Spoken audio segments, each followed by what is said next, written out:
राम और सीता की प्रेम कहानी किसी परी कथा से कम नहीं थी। राम, एक साधारण युवक, सीता की सुंदरता पर मोहित हो गया।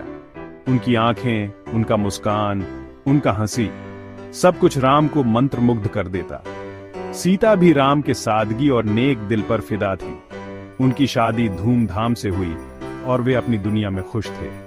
दिन महीनों में और महीने सालों में बदलते गए। राम और सीता का प्यार और गहरा होता गया। उनका जीवन खुशियों से भरा था। हर कोई उनके प्यार की मिसाल देता था।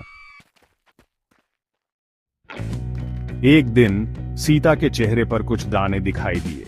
शुरू में किसी ने ध्यान नहीं दिया, लेकिन धीरे धीरे ये दाने पूरे शरीर में फैलने लगे। डॉक्टर ने बताया कि सीता को एक असाध्य चर्म रोग हो गया है।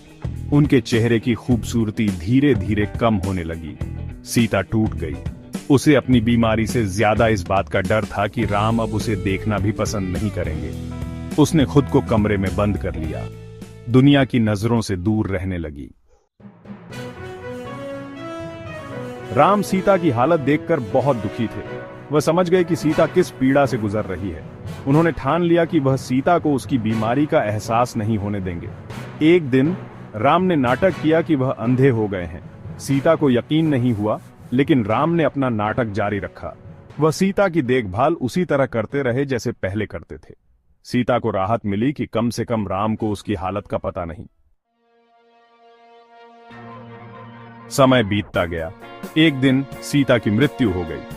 राम का दिल टूट गया। उसने अपना दुख छुपाया और सीता का अंतिम संस्कार किया। अब राम के पास जीने की कोई वजह नहीं थी। उन्होंने गांव छोड़ने का फैसला किया। एक व्यक्ति ने पूछा, आप अकेले कैसे जाएंगे? रास्ता कैसे देखेंगे? राम ने जवाब दिया, मैं अंधा नहीं हूं। मैंने अपनी पत्नी की खुशी के लिए यह नाटक किया था। अब उसकी कोई जरूरत नहीं। यह सुनकर सभी हैरान रह गए। राम ने अपनी पत्नी के लिए जो किया वह अविश्वसनीय था। यह सच्चे प्यार की कहानी थी। एक प्यार जो कमियों से परे था, एक प्यार जो सिर्फ और सिर्फ देने के लिए था।